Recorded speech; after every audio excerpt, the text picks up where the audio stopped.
अस्सलाम वालेकुम नाज़रीन, भारत से मिली वॉइस के खुसूसी बुलेटिन आलम शब बरोज़ में आपका खैर मकदम है। मैं अब्दुल वहाब। नाज़रीन, खबरों को तफसील से देखने से पहले आइए डालते हैं एक नज़र अहम सुर्खियों पर। तौहीन रिसालत सल्लल्लाहु अलैहि वसल्लम की मुर्तकिब नूपुर शर्मा को सुप्रीम कोर्ट ने लगाई फटकार, कहा आपकी हरकत ने मुल्क में लगा दी है आग। महाराष्ट्र की नई हुकूमत को पीर को साबित करनी होगी अक्सरियत, उद्धव ठाकरे अदालत में चैलेंज करने के मूड में। कम्युनिस्ट लीडर दीपांकर भट्टाचार्य का नीतीश और मोदी पर तंज, कहा बिहार में आरएसएस की चल रही है हुकूमत और मोदी कर रहे हैं मुल्क चौपट। केरला में कम्युनिस्ट पार्टी के सदर दफ्तर पर बम से हमला, कोई जानी नुकसान नहीं। और अफगानिस्तान में मुदाखलत की जाए बंद, तालिबान रहनुमा अखुंदजादा की आलमी सियासतदानों से अपील।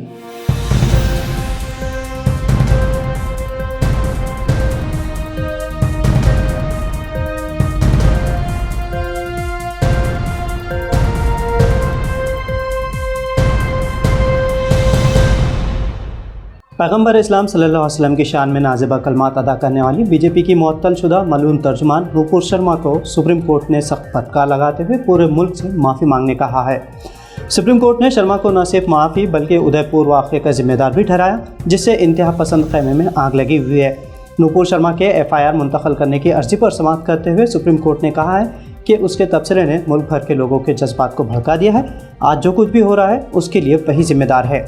अदालत ने कहा है कि हमने टीवी डिबेट को देखा है, उसको भड़काने की कोशिश की गई, लेकिन बाद में जो कुछ हुआ वो बहुत ज़्यादा शर्मनाक है और नूपुर शर्मा ने माफ़ी मांगने काफ़ी देर कर दी। सुप्रीम कोर्ट ने कहा है कि उनकी शिकायत पर तो एक शख्स को गिरफ्तार किया जा चुका है, लेकिन कई FIR दर्ज किए जाने के बावजूद दिल्ली पुलिस ने उन्हें अभी तक छुआ तक नहीं है।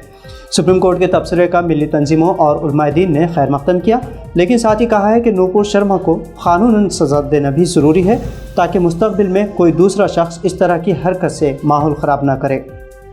शिवसेना सरबराह उद्धव ठाकरे के वज़ीर आला ओहदे से मुस्तफ़ी होने के बाद एकनाथ शिंदे महाराष्ट्र के नए वज़ीर आला बन गए हैं, लेकिन गवर्नर ने उन्हें पीर को अक्सरियत साबित करने कहा है। महाराष्ट्र असेंबली का इजलास इतवार और पीर को मुनाकिद होने जा रहा है, जिसमें सियासी घमासान होने का अंदाज़ है। इतवार के रोज़ सबसे पहले नए स्पीकर का इंतखाब होगा, उसके बाद फ्लोर टेस्ट किया जाएगा।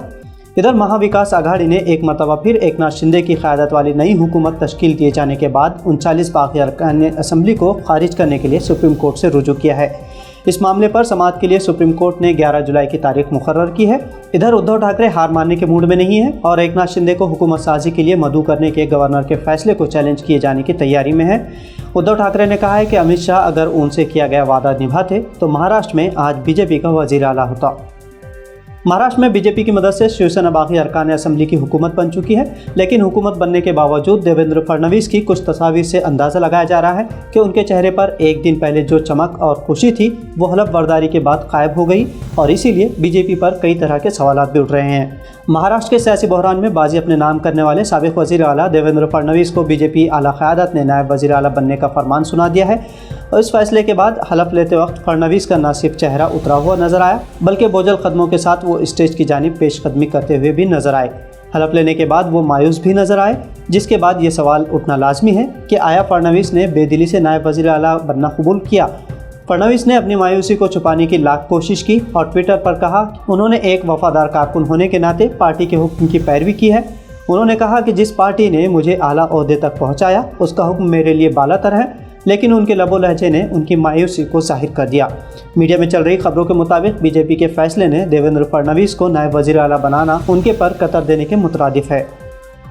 भारतीय कम्युनिस्ट पार्टी के कौमी जनरल सेक्रेटरी दीपांकर भट्टाचार्य ने इल्ज़ाम लगाया है कि गुड गवर्नेंस के दम भरने वाली नीतीश हुकूमत में जराइम और बदउनवानी शबाब पर है और बिहार में नीतीश की नहीं बल्कि असल RSS की हुकूमत चल रही है।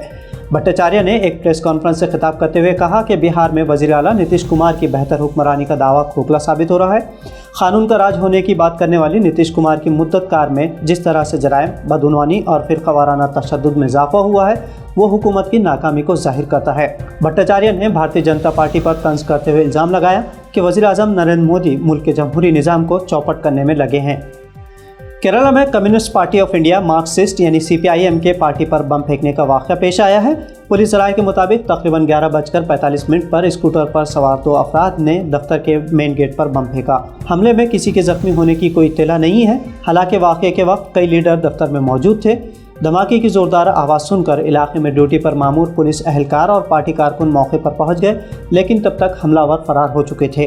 पुलिस के मुताबिक मुलजिमान की गिरफ्तारी के लिए सर्च ऑपरेशन शुरू कर दिया गया है और किसी भी नाखुशगवार वाक़े से बचने के लिए इलाके में पुलिस की भारी नफरी तैनात कर दी गई है। नाज़रीन, अब बैनुल अक़वामी खबरें देखते हैं। पहली खबर अफ़गानिस्तान से है, जहां तालिबान के सुप्रीम लीडर हैबतुल्लाह अख़ुंज़ादा ने दुनिया से मुतालिबा किया है कि तालिबान को ये बताना बंद कर दे कि अफ़गानिस्तान को कैसे चलाना है। उन्होंने शरई क़वानीन पर इसरार करते हुए कहा कि कामयाब इस्लामी रियासत का ये वाहिद नमूना है। काबुल में मुल्क भर की मजहबी शख्सियात के 3 रोज़ा इजलास में खिताब करते हुए अख़ुंज़ादा ने ये बात कही। इस इजलास में 3000 से ज़्यादा उलमा इकराम शिरकत कर रहे हैं ताकि मुल्क को दरपेश कौमी इत्तेहाद के मसले पर बातचीत की जा सके। आपको बता दें कि तालिबान के सुप्रीम लीडर जनूबी शहर खंधार में रहते हैं, लेकिन उनके ठिकाने को अब भी खुफिया रखा जाता है। यार लिपिड ने इसराइल के अबूरी वज़ीर आज़म का ओहदा संभाल लिया है। लिपिड ने जुमेरात और जुमा की निस्फ शब को ओहदे की जिम्मेदारी संभाली। लिपिड का उरूज साबिक़ वज़ीर आज़म नेफ्तली बेनेट के साथ इत्तेहाद के खात्मे के बाद हुआ। 58 साला लिपिड साबिक़ टीवी न्यूज़ एंकर है। द टाइम्स ऑफ इसराइल ने रिपोर्ट किया है कि लिपिड की मुद्दत मुख्तसर हो सकती है, क्योंकि वो इसराइल के इंतखाबात से कबल निगरान हुकूमत संभालेंगे, जिनकी तारीख 1 नवंबर तक तय की गई है। दूसरी जानिब साबिक़ वज़ीर आज़म बेनेट ने ऐलान किया है कि उनके अगले पार्लियामेंट इंतखाबात में हिस्सा लेने का कोई मंसूबा नहीं है, जबकि लिपिड का कहना है कि वो फ़लस्तीनियों के साथ तनाज़े के 2 रियासती हल के लिए पुरअज़्म है, लेकिन अबूरी लीडर के तौर पर उनकी कोई नई पहल शुरू करने का कोई इम्कान नहीं है। इसका मतलब साफ़ है कि लिपिड अगली मरतबा इंतखाबात में हिस्सा लेंगे। तो नाज़रीन, मिल्ली वॉइस के आलमी शब-ओ-रोज़ बुलेटिन में आज इतना ही। मज़ीद खबरों के लिए मिल्ली वॉइस चैनल को सब्सक्राइब करना ना भूलें। अब अब्दुल वहाब को इजाज़त दीजिए। अल्लाह हाफ़िज़।